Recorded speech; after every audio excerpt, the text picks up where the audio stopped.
Good morning class 10th। आज हम गृह विज्ञान का एक सबसे इम्पॉर्टेंट जो क्वेश्चन है उसको पढ़ेंगे, जो कई बार एग्ज़ाम्स में आ चुका है। एक मध्यम वर्गीय परिवार के बजट का नमूना बनाना है। मध्यम वर्गीय परिवार के बजट का नमूना बनाना है यहाँ पर, और उसकी आय यहाँ पर दी हुई है 20,000 रुपये। अब इसमें बच्चे बहुत ज़्यादा घबरा जाते हैं, क्योंकि वो प्रैक्टिकल थिंकिंग तो रखते नहीं है। वो लोग सोचते हैं कि जैसा कॉपी में लिखा है वैसे ही उतार दें रट्टा मार करके। लेकिन अगर इसे आप अपने लाइफ से जोड़ करके देखोगे तो ये बहुत ही सिंपल क्वेश्चन है और बहुत ही आसान है। इसे आपको मान लीजिए अपने घर के अनुसार लिखना है कि आपके घर में कितना खर्चा होता है, उस हिसाब से भी अगर आप बजट बना देंगे तो ये क्वेश्चन बिल्कुल सही आपका जाएगा। तो हम इस क्वेश्चन को ही पढ़ते हैं, इस क्वेश्चन के अकॉर्डिंग ही बजट को समझने की कोशिश करते हैं कि किस तरीके से बजट बनाना चाहिए। सबसे पहला है नाम लिखना है जिसके घर का बजट आप बना रहे हो। गृह स्वामी का नाम यहाँ पर सौरभ गुप्ता दिया गया है। फिर उसके घर का पता लिखना है।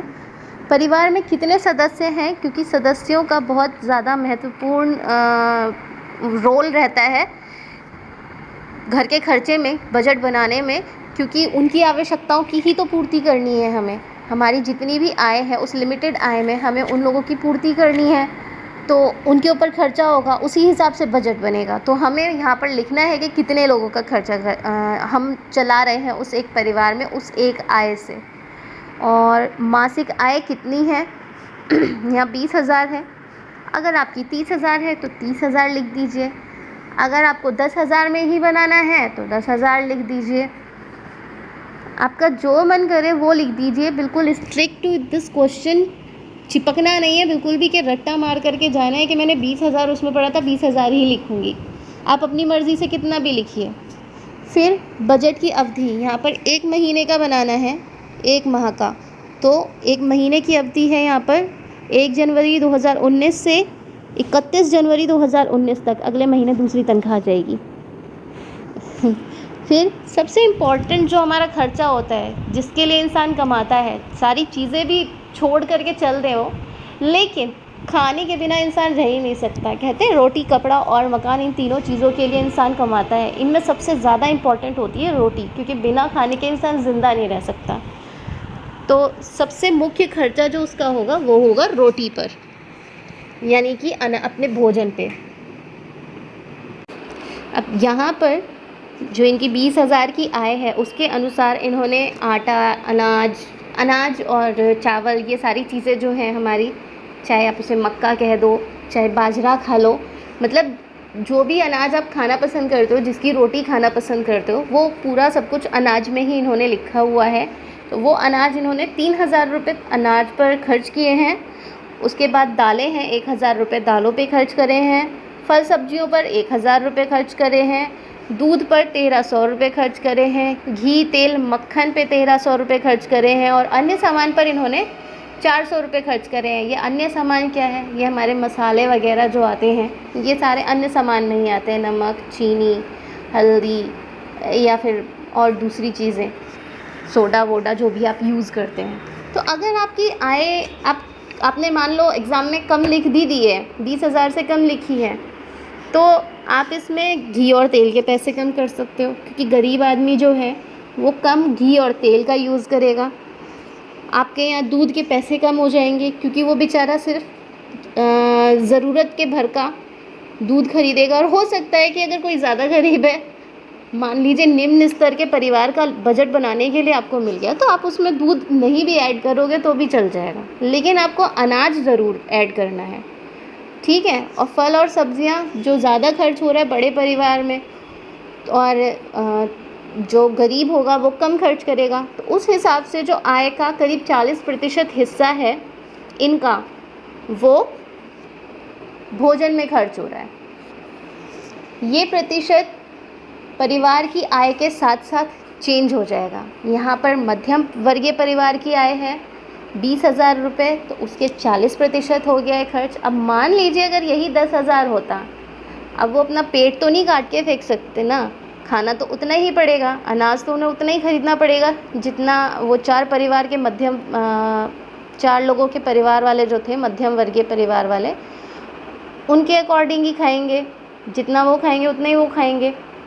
कम तो नहीं हो सकता कि गरीब है तो वो आधी रोटी में ही काम चला लेगा, उसको भूख नहीं लगेगी, एक टाइम ही खाना खा के काम चला लेगा। अगर उसके पास पर्याप्त पैसा है कि वो अपनी भूख शांत कर सकता है तो वो उसकी 10,000 मान लीजिए आय है तो वो 8,000 ना सही 6,000 कर लेगा खर्च। तो यहाँ पर प्रतिशत जो है वो बदल जाएगा। ऐसे ही ज़्यादा आय वाला जो है वो 8,000 की बजाय 10,000 खर्च कर लेगा। मान लीजिए अगर उसकी 50,000 आय है या 40,000 आय है, 40,000 आय में अगर उसने 10,000 खर्च कर भी दिए खाने में तो भी ये उसकी आय का 40% हिस्सा नहीं होगा, मात्र 25% हिस्सा होगा। तो प्रतिशत बदल सकता है, इसलिए ये ध्यान रखिएगा कि प्रतिशत हमेशा आय और कुल व्यय के अकॉर्डिंग ही निकालेंगे, रट्टा मार करके नहीं लिख के आएंगे। फिर है आपका वस्त्र, कपड़ों पे खर्च जो होता है। वैसे हम लोगों के उसमें तो ये हर महीने का खर्चा नहीं होता है, पूरे साल भर में हम कभी 2-3 बार कपड़े खरीद लेंगे। तो यहाँ पर फिर भी इन्होंने कपड़ों के लिए अलग से पैसे निकाल के रखे हैं कि अगर 1% को बच्चे की ड्रेस फट गई या फिर कोई दूसरे कपड़े की आवश्यकता पड़ गई तो यहाँ पर इन्होंने 1,000 रुपये कपड़ों की ख़रीदारी और सिलाई के लिए रखे हुए हैं अलग से। साथ ही ये जो मध्यम वर्गीय परिवार है सौरभ गुप्ता जी का, तो ये कपड़े भी अपने घर में अपने आप नहीं धुलते हैं, तो इनकी धुलाई और इस्त्री में भी 500 रुपये अलग से जाते हैं। हम जो है उसको हटा भी सकते हैं, धुलाई और इस्त्री के खर्च को हम हटा भी सकते हैं क्योंकि हम अपने घर पर उस चीज़ को करते हैं, तो इससे भी कोई ज़्यादा फ़र्क नहीं पड़ेगा अगर आप ये भूल भी जाते हो लिखना तो। लेकिन वस्त्रों के लिए अलग से आप लिख के ज़रूर रखो, क्योंकि साल भर में 2 या 3 बार आप कपड़े खरीदते ही हैं, तो अगर आप हर महीने थोड़ी थोड़ी बचत करके रखेंगे तो एकदम से जिस महीने में आप खर्च कर रहे हैं कपड़ों पे आपके ऊपर एक्स्ट्रा बर्डन नहीं पड़ेगा। फिर है ईंधन और प्रकाश, ये तो बहुत ही आवश्यक है। भोजन के बाद में, भोजन के बिना आप रह नहीं सकते, प्रकाश के बिना रह सकते हैं थोड़ा सा। तो गैस की ज़रूरत पड़ेगी, आप खाना वगैरह पकाते हैं, और अगर गांव में है तो लकड़ी की ज़रूरत पड़ेगी या फिर क्या कहते हैं उसे, मिट्टी के तेल की आवश्यकता पड़ेगी। तो किसी न किसी तरीके से ईंधन की आवश्यकता आपको पड़ती ही पड़ती है। और बिजली के बिना तो वैसे ही नहीं जिया जा सकता। तो इन दोनों का खर्चा भी यहाँ पर लिखा हुआ है, टोटल 1,000 रुपये। 700 रुपये गैस का है और 300 रुपये जो है वो बिजली का लिखा हुआ है। तो ये भी ऊपर नीचे हो जाता है, ये इन्होंने अनुमानित बनाया हुआ है पूरे राउंड फिगर में, ठीक है। तो ये भी बदल सकता है, और जो भी बदलेगा, जो भी टोटल निकलेगा आपका खर्चा यहाँ पर, मान लीजिए ये 700 और 300 1,000 है यहाँ पे, बल्कि और ज़्यादा भी हो सकता है, उस हिसाब से आप यहाँ पर प्रतिशत लिख देंगे। फिर है आपके मकान का किराया। मकान का किराया 3,000 रुपये यहाँ दिया हुआ है, उस हिसाब से ये 20,000 का 15% है, आप ज़्यादा या कम भी रख सकते हो।